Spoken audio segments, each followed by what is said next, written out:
une cité qu'on devrait, si contrairement approuvé par 2 ou 3 personnes, on devrait accorder cette nation à une catégorie de bourrés qui devraient se croire qu'entre eux-mêmes devraient se faire les choses. Alors si le Congo appartenait à toute la nation congolaise à ce moment-là, on ne doit pas interdire à tout un chacun de mettre un point de vue car la nation nous appartient. Alors si c'était un Congo qui appartenait aux bourgeois, on devrait laisser cette république pour qu'elle soit gérée comme tout un bourgeois voulait à ce que sa maison soit gérée. Mais je suis désolé de le croire que la République démocratique du Congo est gérée comme les gens le pensent, mais la nation congolaise a été léguée par les dieux créateurs pour que tout Congolais soit béni tout autour de cette République. Mais ma question qui se pose est que si c'est que les politiciens qui devraient se dire en face du monde pourquoi faire pour la nation congolaise à ce moment-là, le pasteur et les évangélistes, pour voir même les fidèles, ne devraient pas en dire un mot. Si c'est le Congo, c'est une nation qui nous appartient tous. Disons tous que le Congo doit aller de l'avant, quels que soient les détourneurs, quels que soient les malfrats, quels que soient les escrocs. Mais nous, les chrétiens qui croient à un bon jour que la République démocratique du Congo sera une nation habitée par tous, car la richesse du Congo doit appartenir que le Congolais et même doit s'en suffire. En direct de Kinshasa, la capitale de la République démocratique du Congo, sur les antennes de MD Pro Télévision batata ba mama bandeko batali mbote na bino pe boye malamu na kati ya malaka na biso mukolo mwalelo otozali na isengo ya ko présenter les bino yango. C'est vrai, merci na ba papa ba mama bandeko banso ba bengi biso balobi mupanzi sango toyoka yokala. C'est vrai, on devrait tout faire pour améliorer les choses, mais on est là au rythme de la nation d'un peuple ali kolelanzala memo kwa ntombolo atali na mbunzu na tali na gauche bato bali komela champagne batiki kiteni babwaki mais na kimbantseka muntu azali kolela tina ji ya 500 ali komona côté ali kokembe. C'est ça le combat de l'IDPS qui se résume par la bonne gestion coordonné par Félix Antoine Tshilombo Tshisekedi. Moi, je n'ai pas dit le contraire, j'ai dit le combat des 37 ans de l'UDPS. Aujourd'hui, à la tête du pays, le peuple congolais ali kolia 3 fois par jour, ali kosokola 3 fois, ali kotambola na transport facile, ali kotambola na banzereuse ali kitoko, peuple congolais ali kofuta mandenge sengeli, peuple congolais ali kotambola na territoire national ndenge sengeli, territoire national ezali bien sécurisé puisqu'il s'agit de Moukontombolo qui gère la République. Un coup de chapeau aux dirigeants pour le meilleur travail que vous abattez jour et nuit pour que cette République soit sécurisée, quels que soient les combats et tumultes. Mais on est là pour parler République.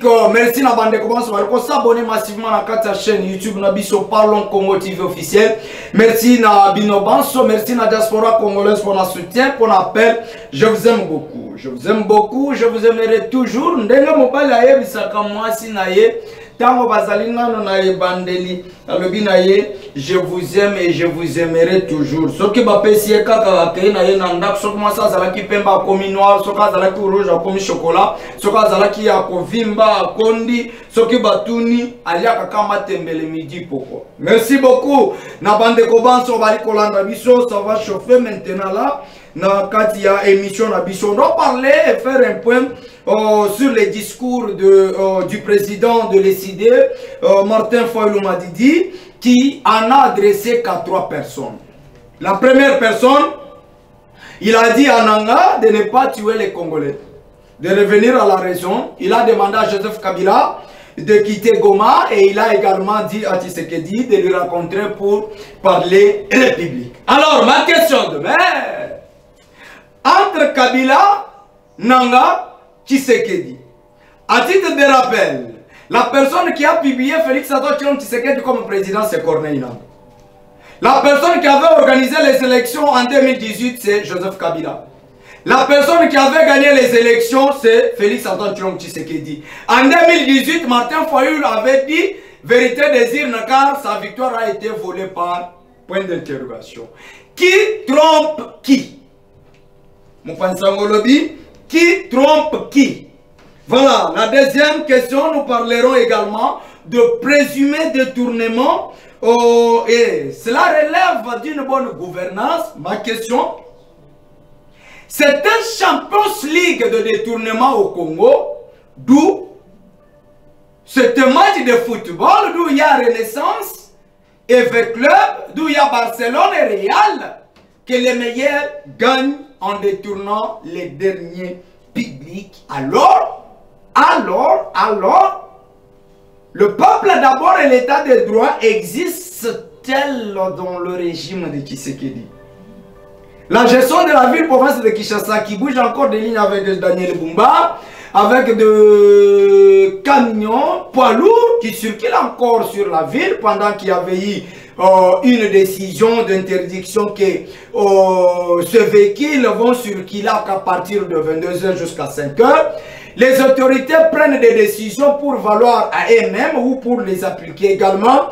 Grille tarifaire des transports dans la ville-province de Kinshasa qui bouge encore des lignes. Les Quinoises et Quinois ne savent où se déplacer, mais à quel prix. Et l'urbanisation également de la ville-province de Kinshasa était garantie par la gestion de Kinshasa par un fils de l'INEPES.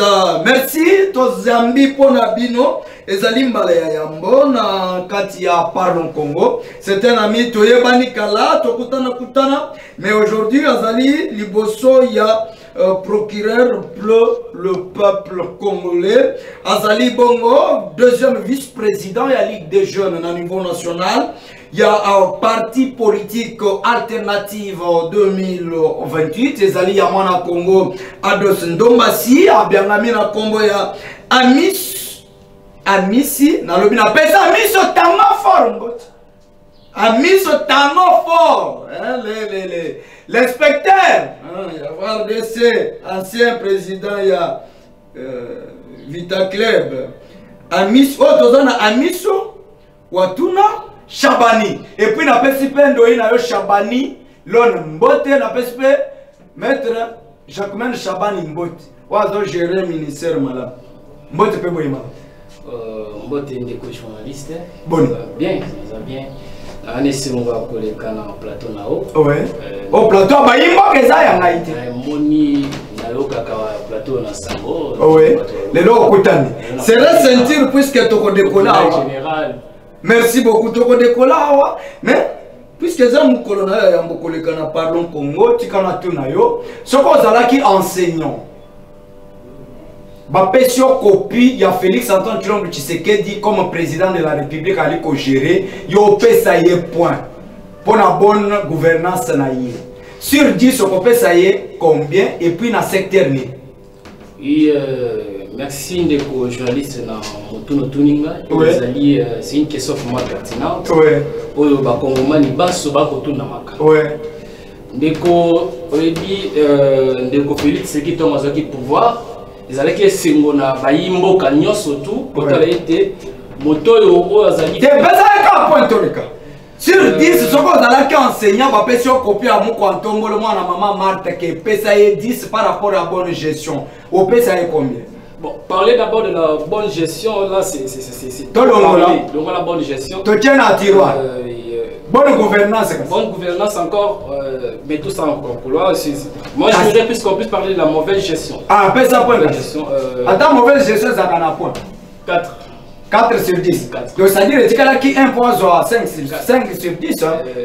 4, puisque tout le monde a des efforts à fournir. Quand on a la sécurité en Boka, et puis partout, c'est bien à ça. Donc, au PCT, que non, 2 ou 3, ça sera une mauvaise fois. Vis-à-vis au sacrifice qu'il est en train de faire. Oui, donc quand même à 3. Oui, dans le secteur secteur sécurité. Sécurité. Secteur sécurité. C'est à 4 sur 10. Tout le monde a des efforts à fournir quand même. Quand même, quelque chose à effort, mais quand même à gagner 4 points sur 10. 4 points, c'est par rapport aux énergies qu'il a. Voilà, l'énergie, oui, en tant qu'humain, énergie à Bimisi, à 4 sur 10, c'est-à-dire, et Zanguier 6 points à 10 sur 10. Alors, tu vois, dans le secteur, il y a sécurité au lobby, ça va, mais quand même, en 2019, le 24 janvier, tant Félix Antoine Tshisekedi, Bassali remise et reprise, ancien président Joseph Kabila Kabange, a quand même Congo, na 145 territoires. Aujourd'hui, nous en avons à combien? Oui, merci pour la Motunawa. ça motuna ya motuya ce qui n'a pas signé quand il y a 4 c'est par rapport à l'évaluation il n'a pas le lenge kanimboka et kotambo ouais Congolais moroté a bon sali le lenge mboka ezali nesika mboka ekomi lelo ouais tu as dit que ndeko Félix Thomas a pouvoir qui école au Congo ezalaki moko na koye kolonga Kinshasa na ke Goma na fêté lobby na zone Kinshasa mais ce n'est plus le cas actuellement aujourd'hui si on est na Goma au komi ko za traité comme étranger ce qu'on a dit discours ya ndeko Martin Fayulu a ko senga na ndeko Joseph Kabila alonga na Goma o ekola ki été Goma, c'est comme si nous considérons actuellement Goma comme étant une partie qui n'appartient plus à la République démocratique du Congo. Puisque si nous rentrons à la Constitution, dans l'article, permettez-moi, dans l'article 30, article 30, le dit que Congolais surtout a le droit de circuler partout les colos, pe ko bima pe ko zonga, pe ko vana bisika o yali. Bolandisa mibeko. Bolandisa mibeko ya école. Voilà.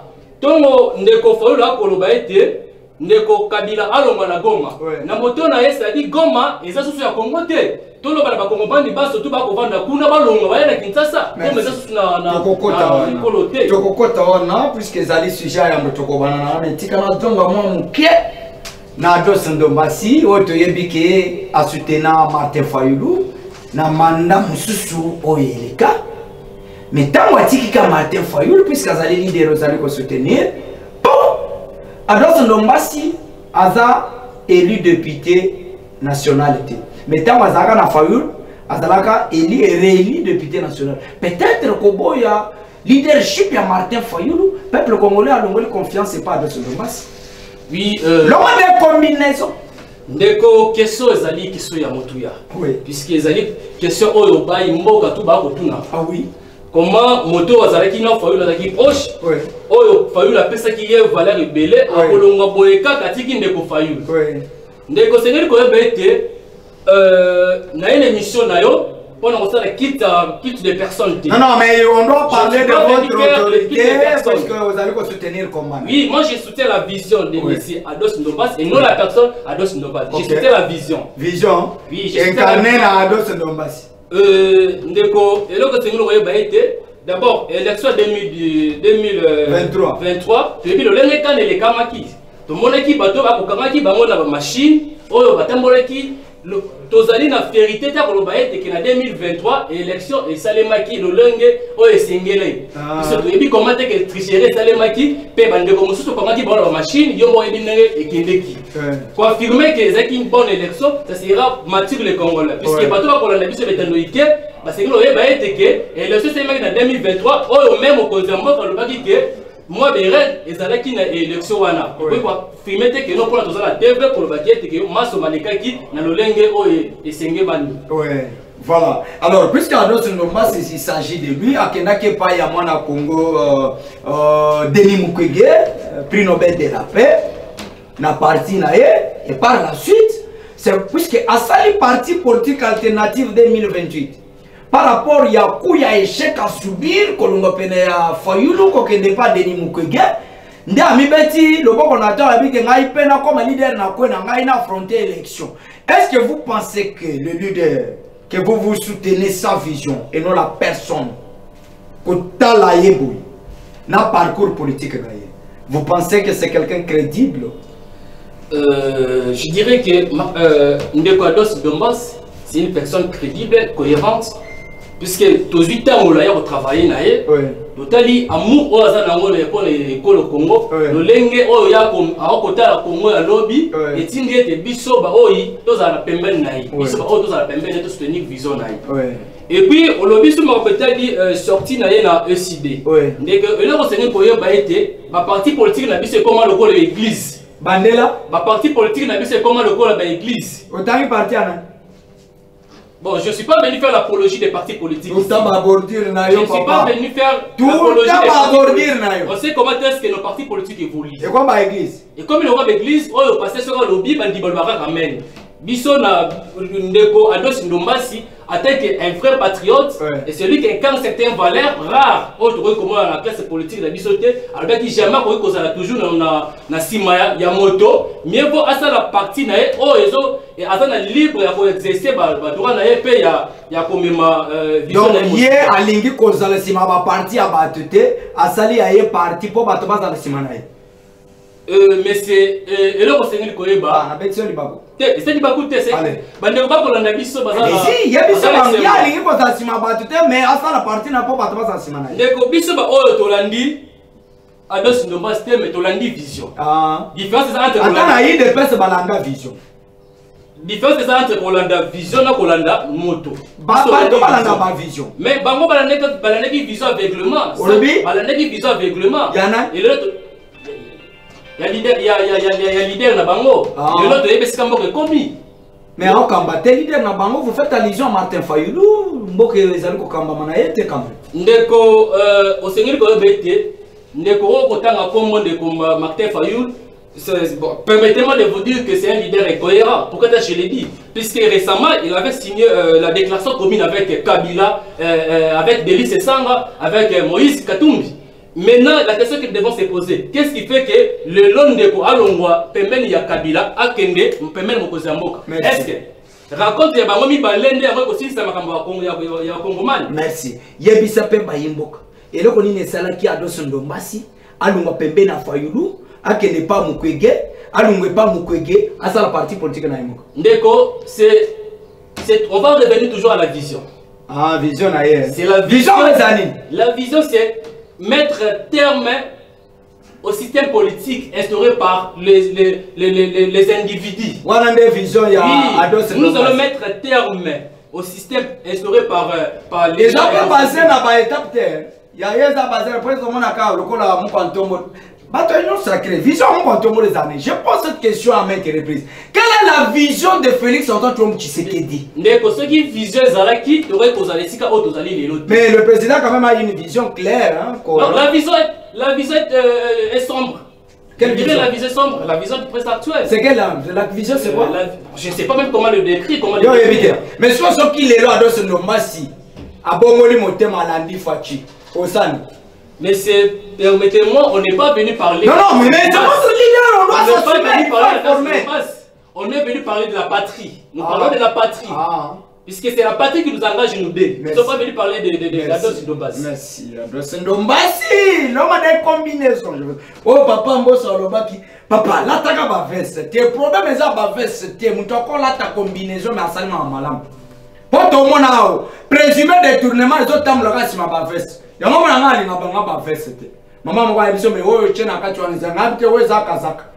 voilà, mon Congo. Entamons déjà le discours de Martin Fayulu Madidi, le président de l'ICD, communément appelé président légitimement élu. Selon Bandeko ya ICD, na ba ko soutenir combat na yo. Comment on a le discours ya mwana Congo Martin Fayulu? Ezali discours où ezali ko ressembler ba Imboka? Ou c'est un discours basé sur les intérêts politiques? Merci. Motuna ezali motuna oyo ba Imboka ba kotuna. Absolument. Bato ba surtout ba kotuna soko kila mama watika ka pondu na weze akotuna motuna na ndeko teba ndeko Fayulu na zaki na opposition de lenga kani lelo akosenga ke kutana na ndeko Félix. Azaka na opposition. Bon, c'est la fin qui va déterminer. C'est la fin. Ndeko pona ngai. Et puis pour na bayi ba kolanda biso na yabisa ba kotala bango na munzu. Et puis pour na bayi ba kolanda biso to sengeli ko yebete ndeko Martin Fayulu en tant que leader, en tant qu'un homme d'État, ce qu'il devait faire, la première des choses c'était d'abord à que Nekomona ndeko Kabila. Au retour na pas Nekomona ndeko Kabila. Oui. Puisque le problème n'est pas à Kinshasa, le problème c'est tout au niveau de Goma. Oui. Ce cas d'ingaki ko alingi ko mema solution soit ko za artisan ya peu il fallait kuta na ndeko Kabila akuta ndeko ndanga baye ba koma ko solola et puis maintenant ko ya ko silisa na Kinshasa hier a préféré ko ya na Kinshasa c'est pas un problème mais et si là to ko mituna ezali oyo est-ce que beaucoup tani ya ndeko Félix Nandeko Fayulu yango nde muteko sala ete ba Kongomani bakamana bango za solution ou Yazo qui n'est pas recycler pour quand on a sacré. C'est une question. Permettez-moi, je suis libre je suis libre d'évoluer. Allez-y. Pour l'engager, ndeko rencontre ndeko Félix, ndeko Fayoul, et ça raconte moi que ça la recyclage ya ino sacré. Au lobby. Et ça lui raconte que ça la recyclage ya ino sacré. Puisque ndeko Seni koyo ba eteke mokonzi mboka ya récemment o la saki metandi na ndeko na bisono surtout ba opposition o azana ba idée akende la consultation a yeba komemango na gouvernement d'union nationale o ekoya. Et il faut comprendre. Ndeko, tout le monde qui biso basi ba opposition to boya qui pour répondre na metandi ya chef de l'État. Et mais du coup, to éviter motivation ni nesali ke ndeko Fayulu lelo, yemoko ole que chef de l'État benga yemoko accueilli. C'est pourquoi on a intérêt. Moi donc pour l'intérêt Congo mais pour l'intérêt au yebi ke ndeko Fayulu tisi quoi compter sa légitimité à Limbisa. À Limbisa. Ah, azali dia que ba ko kuta na pona ko mettre fin na makambo ya bango na élection 2028 et non pona makambo ba congolais. C'est pour makambo ba congolais et sengeli était société civile ezala opposition ezala ba confession religieuse ezala yango nde ko sala ke non et ko sala ke dynamique fort et opposition ezala opposition ezala pourquoi est-ce que ça qui mettre ba benga ça qui aide opposition ezala obengi biso to kota la gouvernement d'ination pani pa ba yebe biso tozali pour la likonda te ba monde baza pour ba scandale ba détournement ba deniers publics. Voilà. Ma deuxième question. En 2018, pour faire un petit rappel à la population congolaise, Corneille Nangaa, aujourd'hui rebelle, était le président de la commission nationale électorale. Ça s'appelle quoi? Seni Kaji Mabando Pesangai, carte Yamabe, na Congo ya Seni na Moulaye Bunda. Carte Lunga Bilongi, Yamotina Koma na Kangalzu, na lobika na Mukusa Seni, na yavi ma faible na lobika Seni. Corneille Nangaa azala président ou a organisé l'élection en 2018. Natango wana Joseph Kabila azala président ya Mboka ou a organisé l'élection na musolo ya Mboka. Élection wana sanctionnant Félix Antoine Tshisekedi comme président élu. Martin Fayulu, la quatrième personne, a contesté que l'élection à Koloba était Yemonto Akanya. Ma question, entre ces quatre, avec la démarche entamée par Martin Fayulu, la réalité serait comment? Permettez-moi de vous dire permettez-moi de vous dire que le Congo meurt à cause de la malhonnêteté.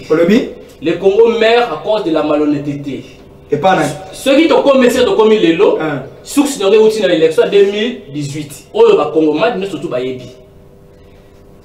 Tu as vu le lenge quand l'élection qui organisé. Bien vous voyez le lenge quand les experts ya sénité. Ndeko. Tous ça ba expert mais tu as vu le lenge quand les cas qui pour na oyeba ki ndenge bato mususu bakanga ba bulletin de vote tout ça. Quelque chose qu'on doit plus. Ceux qui l'ont commis dans le moment où crise est commis totale et générale, et ça base de l'élection en 2018. C'est ni et puis ce qui bisoté volonté de la population. Et ça là qui était que non. Oh, donc, biso stoyebi qui est monté qui est élu de Martin Fayulu. Yo, yebi et non président Sini. Ndeko ceux qui donc on a boké bidon surtout la déclaration ya Messie Nanga que je ne peux pas produire puisque aux autres temps ça maquille pas Congomani. Tu as eu la déclaration là comment est-ce qu'il a parlé? Puisque c'est lui qui était le président de la CENI à l'époque. Les conseils que comme un moment où le Congo est commis à 80%, je peux même dire qu'il y a balkanisation, c'est à cause de la malhonnêteté. Le Congo ne sera pas balkanisé. Oui, en aucun jour. En aucun jour. Il y a des Congomanité, résultat où le Mobani, où il y a à venir à Mboka. Il y a même plus le long à Boulou et qui est autre. Merci beaucoup. Merci. Moi, le Congo, je rappelle qu'il est deuxième vice-président ya Ligue de jeunes na niveau national na parti ya Mwana Congo Ados Ndombasi, député honoraire et aussi moko ya baibali ko olobela ingumba politique et owana elongo na yende tozali kobeta maimatali Congo ya Lumumba également ya mbutokota na deuxième sujet esengeli na sala mise au point de bosenga kingai par rapport ya discours ya Mwana Congo Martin Fayulu na ko sala mise au point mais na kotuna kaka mituna mupanzi sango le biwi na kotuna mituna na Mwana Congo Martin Fayulu na ba capitaine na ye notamment Prince Penge, Mama Chantal Mboni, Nico Mayengele, Serge Taboko, Raphaël Kibuka. Bravo Malbar pour que citer que cela. Voilà.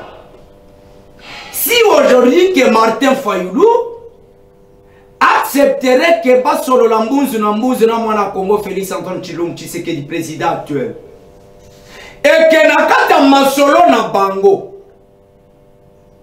baya ko conclure que Sengali Martin Fayulu azwa primature, quel serait le style communicationnel ya bayi oyo ba communica tout autour ya Martin Fayulu na mandat Félix? Je ne cite personne, je pose la question. Si ça verrait que Tata Mokonzo École a organisé cadre moko approprié pour pas solo là, na président Martin Fayulu, et que ma solo na bango etamboli ndenge bango mibale ba sepela ki etambola te, quel serait le style communicationnel ya ba nyonso bali ko soutenir les deux camps? Ma troisième question, est-ce que c'était Martin Fayulu qui connaît Kabila, Nanga pour ne citer que ceux deux, qui connaît Félix Antoine Tshilombo Tshisekedi, et faire un discours au bino boko qualifié na ndenge bomoneli et l'équipe na chaîne nationale et par la suite ngambo ya pouvoir va soutenir discours? C'est le même Martin Fayulu d'où l'identité posait un souci au Congo hier. C'est le même Martin Fayulu qui ne peut ou pouvait pas relever les défis du Congo. C'est le même Martin Fayulu qui a marché avec Kabila, avec Katumbi.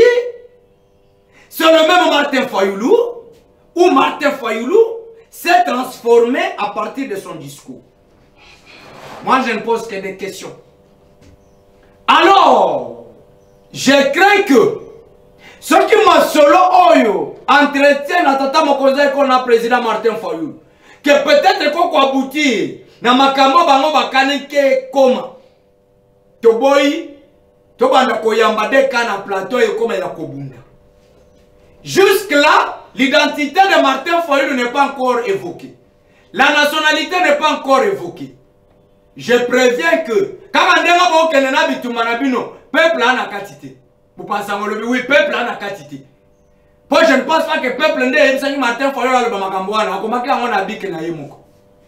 Tant que je peuple nangai à côté de Nzela que nous coupons bituma banyama mi baleo babundi bayokanite. Oh, zakambanga na lobby. Martin Fayulu, leader politique à Mboka. Moukantombola leader politique à président Mboka. Il faut naïe bisabango. Na lobby. Moupanzi sango lobby, oui, na lobby. Ozobanga tenga habité na bangité na lobby. Na kobanga nini Congo eza yangai. Alors, communiquer ya CESAC. Cher président Christian Bossembe, je vous soutiens. Moi, vous savez que je soutiens la jeunesse. Quelle que soit ma manœuvre ainsi de suite, je vais soutenir Bino. Na ministre de la communication et médias, Patrick Mouya. Boyebi que liberté d'opinion, liberté d'expression, va interdire comment on appelle peuple. Patrick Mouya, vous êtes journaliste, chevronné dans le cannabis. Woyebi ango ke na mboka na biso ba privaka peuple information te. Ça c'est un droit souverain. Constitutionnel en plus. Et c'est un droit qui est dans la carte à Mibeko. Ba privaka peuple bonne information T. Pour ne pas laisser place à une mauvaise information. Et là, on a la jeunesse dans institution. Et c'est là qui se bat papa par le prêcher un exemple à Koto Samibé Kwambok. C'est ce que moi je vous demande. Je ne m'attends pas à la décision. Ce que Joseph Kabila a fait pour ne pas le citer, et ce qu'a fait Nanga Ebisabino Bakosenga Bolimbisi avant Tokufo. Mon pensant oui, Bakosenga Bolimbisi, puis Natuna. Ceux qui besoin pour Basenga Biso Bolimbisi, Tokondimela Bango Tokoboy. Tokosenga réparation Tokondimela Bango Tolimbisa Bango Bapasser Baya Babonde. À ce moment-là, et là, on a la Kosenga les amis. Plus, na Congo, on a besoin de contrôle, il y a les réseaux sociaux. Comme on a d'abord dans TikTok, Facebook, et ainsi de suite. Ces gens-là vont informer la population. Mais c'est le peuple congolais aïe baké, nkita ya Congo, sécurité ya mboka na biso, ezali attaqué et pas ya songolo pakala. En tant que Tanguy Kombo et ancien président, mais à côté déjà la histoire. Donc on à côté déjà la histoire. Mais c'est le cadre mon communicationnel pour que le peuple a dans l'informer à tout moment que dans la makambo ezali na est boye pona boye. On évite que ceux qui peuple a informé nécessairement et à kokoma question ngolo pakala zaki pe na kati wa. Puis c'est un besoin privé peuple information vraie. Au moins on t'a l'apologie. Ça se comprend. Mais si on informe la population que telle évolution est animale et que vous nous interdisez et on s'était, à ce moment-là, vous laissez place à une mauvaise information dans la population. Ou peut-être vous maîtrisez. Veuillez quand même revoir votre décision. On ne s'attaque pas à la décision, mais quand même, et tout ça, puisque ont nécessité déjà ma kelele. Je ne peux pas voir que l'histoire de Christian Bosembe, et bien peut-être par rapport à la prise, à la décision, peut-être si ma intervention sur les médias. Moi, la Congo. Likambo oyo ya détournement na boyna kende nango na lombango po mutu muso kopike crise na ndako. Ba millions ezaka millions. Et puis ce qui mon peuple wana yokani ke détournement ezali ba intervention e bandi. Non, ils acharnement. Bazolinga komona yete. Justice elinga kota boye ba ombrage ici. Mutuna na ngai. Toza na kata Champions League ya ba détournement na mboka na biso to ezali modèle moko ya sika o ya régime en place était de façon que ba dénonçaka makambo mais peut-être par la suite statico. Merci na Motuna. Mais vous devez savoir que le pays mère accorde ces trois mots. Le pays mère accorde ces trois mots. Il y a un, la paresse. Deux, la jouissance. Et trois, l'égoïsme. Nego Congo, ezali kita o ezali na richesse ebele. Tozali na 80% des terres arabes o ezali cultivable. O ekoki kosala ete kino ba Kongoma di baso balia malamu. Mais Congo to ko exploiter tozo ko senga la Chine atine la biso semoule loso et to sengi pe l'Indonésie batine la biso semoule. Ce qui démontre que nous sommes face à un régime de paresse. Ce qui démontre que nous sommes dirigés par le paresseux. S'il vous plaît, s'il vous plaît. Permettez-moi de vous dire. S'il vous plaît. Ça c'est parlons Congo, attention. Ça c'est parlons Congo, attention. Maman, nous ne sommes pas dirigés par des paresseux. Attention. Au moment où nous allons à 80% des terres arabes, merci. Ça vous devez retirer. Ici, des mots-clés ne passent pas. S'il vous plaît. Monsieur est à primaire T, s'il vous plaît. Si je suis journaliste, s'il vous plaît. Mais c'est le journaliste. S'il vous plaît. Apaisez-vous. ne sont pas dirigés par des paresseux. Il faut donner du respect à ceux qui nous dirigent. Allez-y voir le moment s'il vous plaît, Mana Congo. C'est vous dans la Chine, merci beaucoup. Merci beaucoup. C'est vous qui en Indonésie, donc on est des paresseux. Mais s'il vous plaît, on est des paresseux. Mais efface-moi le monde que nous sommes dirigés par des paresseux. S'il vous plaît, pour l'honneur de ceux qui nous suivent. Je suis beaucoup plus attaqué. Personne biso ba invité na nga zakala ba invité à couper ça awati. Okozwa pété. Olobini na nalbi na zana bango te ba bato abato. Ce sont des responsables. S'il y a des rapaces sur le plateau, ça se termine sur le plateau. Mais c'est si si les mots pèsent, permettez-moi de les retirer. Si les mots pèsent, permettez-moi de les retirer. Merci, allez-y. Je les retire. Merci. Je disais que nous sommes dirigés par... Pas de paresse. Non, je ne parlais plus de ça. Voilà. Le pays mère accorde ces trois mots. La paresse, je vous ai démontré. Et 3, la jouissance. Non, plutôt 2, la jouissance. Et 3, l'égoïsme. Parlons de la jouissance. Ndeko, attends que l'immaté totanga makambetali paresse. Mais jouissance, tu l'as dit Nicolas Kazadi, le lait kanya lobaki. L'homme de miabi. Ndeko, oseni ko ebete, mboko oyo bato bakoyiba, mbongo oyo bakoyiba ezali mbongo ya ba pauvre contribuable congolais. Ça c'est vrai.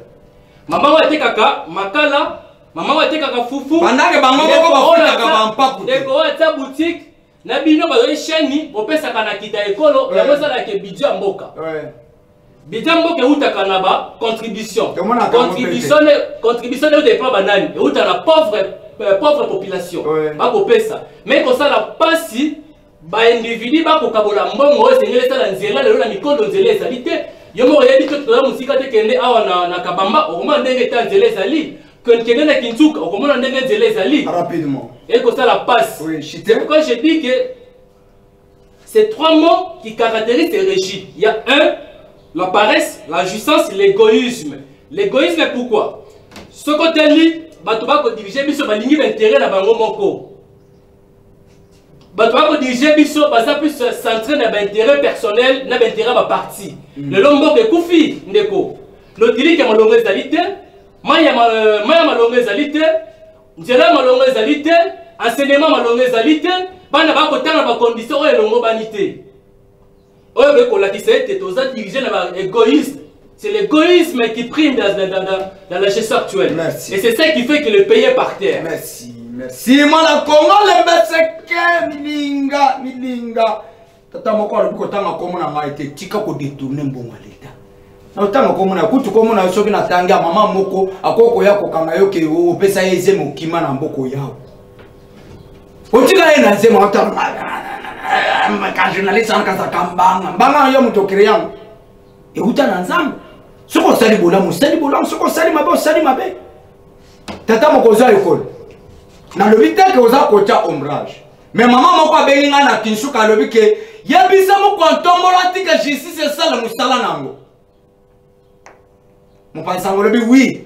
Maman beya na Kinsuka lobby, yabisa mo kwantombola tika justice et ça le musala.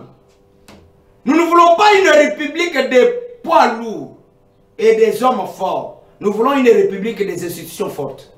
C'est ce qui doit garantir une bonne gouvernance. Tout le monde a décalage à mettre Constant Moutamba. Avant qu'il de répondre, tu as dit que papa tata mokoza école a ambaki président cour constitutionnelle, ambaki PG à cassation, ambaki mettre Constant Moutamba. Et moi tu as qu'il répondre à rencontre monsieur ça vendredi. Ah Zambi. Ah. Na la tana monoko mboko na ngai Zambi wani. Mwana Congo, tu as cité déjà Malembe, il faut émettre un point de vue par rapport à la gestion de Daniel Bumba Lubaki. Oh, tout le monde qui ça maboulou. Okitibo ilibulu, okiti mutanzembo nini oyo na boy baba yako kepela ngayo kisasa mabulu nde mabulu ti liboso ya ndako ya musala ya gouverneur ya ville mabulu mabulu et comme dit le colon basso de mouton mabulu je vous assure moko ntombolo mbongo ya 100 jours mabulu ya likolo ya so de mouton Diamant, qui est notre mabulu, Vital Kamere, Mabulu est comme le colosse de mouton. On a bien la vie, Mabulu est le colosse de mouton. Tu peux pas mis tout que bando quoi est lancé bon mabat. Mais tout que quoi est lancé bon mabat. Est-ce que Daniel Bumba était un profil pour relever le défi à Casa Capital? Et moi je pense que nous des Dans 2 minutes, ça sera votre dernier mot. Moi je pense que nous devons cultiver la culture des démissions. Nous devons cultiver cette culture-là, puisque je sais c'est comme si nous n'avons pas cette notion-là, nous n'avons pas cette attitude. Mais on a un chômage, attends.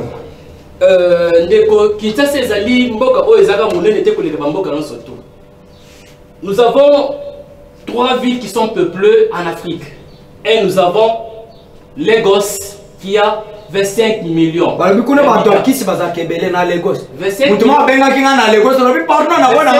d'habitants. Et nous avons, deuxième c'est le Caire d'Égypte. Et troisième c'est Kinshasa avec 15 millions d'habitants. Oui. Plus de 21. Bon, ça c'est ce que je vous dis, c'est officiel. C'est ce qui est certifié. Oui. Neko, si on est au Nigeria, ça n'a pas de problème Moi je me pose la question, est-ce que les problèmes de Kinshasa c'est les problèmes de la croissance démographique ou c'est les problèmes des dirigeants? Et si les problèmes c'est surtout au niveau des dirigeants, c'est-à-dire les gens qui nous dirigent ne sont pas capables de gérer Kinshasa, et il faut ce qu'il faut faire, il faut les destituer, il faut les mettre à côté, mettre des personnes qui sont capables de restaurer. Kimbo Dazaki incompétent selon vous, Gentini incompétent, Daniel Boro incompétent, je sais que la gestion de Daniel, plutôt de Kimbuta, c'est aussi médiocre.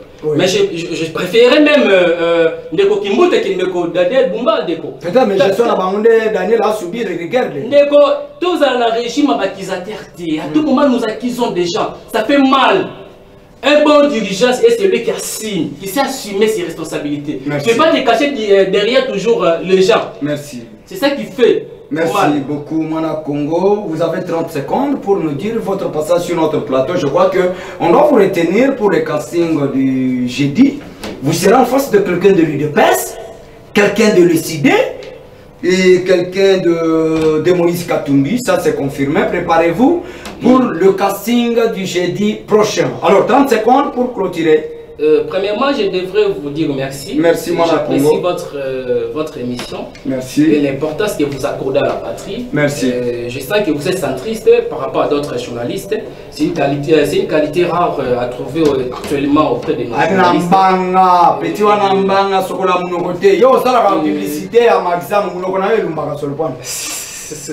Allez-y, tout le monde va dire. Et Dédé, n'a rappelé sa responsabilité. Absolument. Les Congolais souffrent. Et ce côté, le Lengekan, les Congolais vont vivre et Zalim Mawa. Bisoba, surtout que Benga, Neko Kabila Rwandais, mais le Lengekan, les mots qui souffrent, c'est ça qui n'a pas mais Zalim, les Sika, les Zalim, les lots. Les lots sont mon quoi, pour avoir la 10 familles. Merci. Merci beaucoup. Mana Congo, Nana Kosala li sukuruté.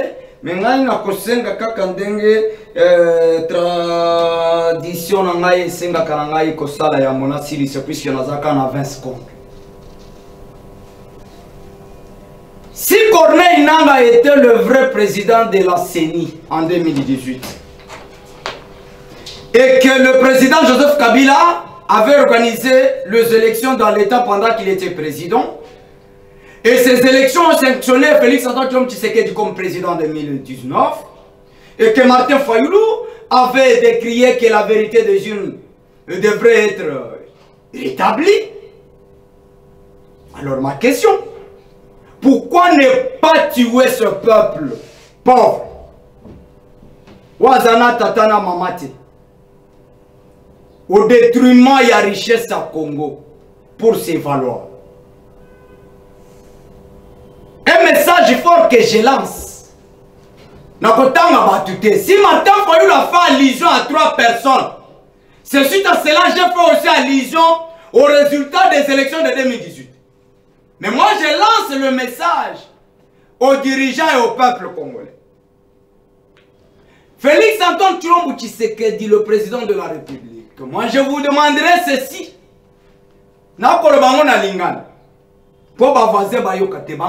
Français. Moi je vous demande ceci. Je me pointe comme votre conseiller, comme votre petit frère, comme votre peuple. lokola koko ya bakoko na yo kolanda mupepete oyo ezali kouta na matoi peut-être bayo baza zinga na yo na baoyo bakozala musika. C'est le peuple congolais qui meurt.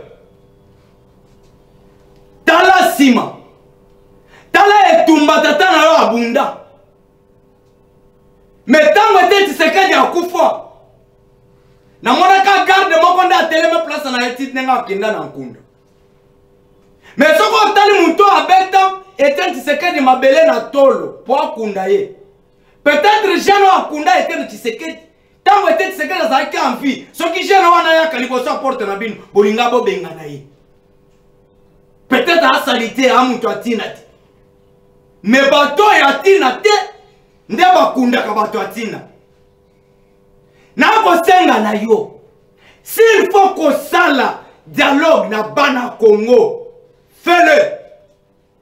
S'il faut kobenga nanga kobenga Kabila Fayulu Moïse tous ces gens là ozomona ke bazali kotia iki na mboka ebele bakozala frustré peut-être par rapport à gestion na yo ebele bakozala frustré puisque alinga mwasa baluba akabela ye mbongo te mwasa baluba boya ye akanga kanda na baluba ata osali ndenge nini akolinga te mususu alinga mukongo akabela ye mbongo te mukongo aboya ye akangela bakongo kanda. C'est l'intégrité du territoire national qui pose un souci. J'aimerais que vous laissez une vraie histoire pour honorer la mémoire de votre papa. C'est vous qui doit se justifier devant ce peuple, devant l'histoire. Fayulu l'a dit. Histoire qu'on rappelait parce que Tango Bozala Bosalani. Félix Tshisekedi, c'est vous qui avez le commandement de ce pays. Peuple a souffrir, peuple a koufo. Qu'est-ce que vous faites avec ces commandements? Batuna Moïse Ozana Nini Nana Likenda Beta Nama Ebongwana Nyoka. Ebongwana Nyoka. Mais Ozana Likenda Wana Ozana Zete Beta Nama Ebongwana Nyoka. On ne peut pas chercher la paix, oui, à n'importe quel prix, mais le peuple meurt à combien de prix? Ça, on ne peut pas le dire. On discute pour des solutions, c'est vrai, mais le prix que le peuple là meurt, qu'on est dans la cause de le frustré, on l'inginini, quand il y a cause de le frustré, on a cause de le...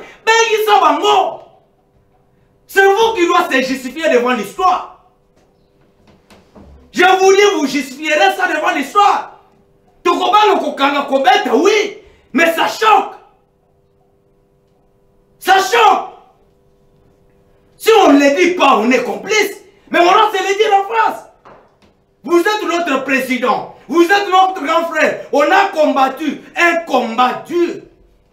Mais ce n'est pas le prix que ce peuple doit gagner aujourd'hui. Nous sommes désolés de le dire. Aujourd'hui, le peuple, on est là. Qui sont le nom, c'est les hommes. Beaucoup de temps, là, c'est les hommes. Tantôt que tu détournement, tantôt que tu babomi, tantôt que tu zélé, tantôt et silence radio. S'il faut qu'on solo la l'éternel, bon solo la bateau présenter ma doléance la bango, bateau va être son solo là. Après va être son salaire. Solution il va payer ça. Du dialogue oui, mais après vous proposez quoi? Tantôt détournement, tantôt bobo. Bon quand tu as vu côté kabinoga. To sundole ngoma, bon na ngoma, total les binoga. Cher président, sauvez l'image du combat de votre papa, sauvez l'image de ce Congo, pour que ceux qui viendront après vous vont retenir quelque chose de votre main. Et monsieur ici.